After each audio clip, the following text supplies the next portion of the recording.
তুমি কি জানো মাস্টারদা সূর্য সেনের মতো একজন বিখ্যাত ব্যক্তিকে কতটা অত্যাচার করে মারা হয়? সেই অত্যাচার সম্পর্কে জানলে তোমার নিজেরই গায়ের লোম দাঁড়িয়ে যাবে।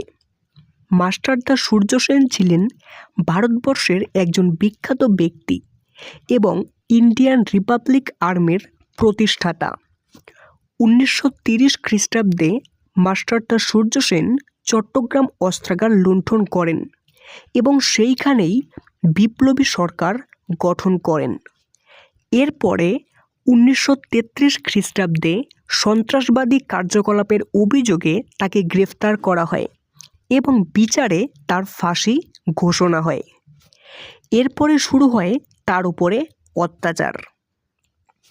ফাঁসি দেওয়ার আগে তার হাতের নখ উঠিয়ে ফেলা হয় তার চোখ দুটিও, এবং ফাঁসির মঞ্চে গিয়ে তিনি যেন শেষবারের মতো বন্দে মাতরম না বলতে পারেন তার জন্য তার দাঁত পর্যন্তও ভেঙে দেওয়া হয়।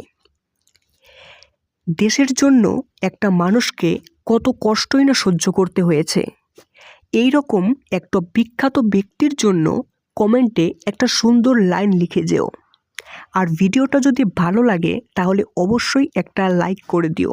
আর তুমি যদি এরকম হিস্ট্রিক্যাল ভিডিও দেখতে চাও তাহলে সম্রাট হিস্টোরিয়া চ্যানেলটিকে সাবস্ক্রাইব করতে পারো।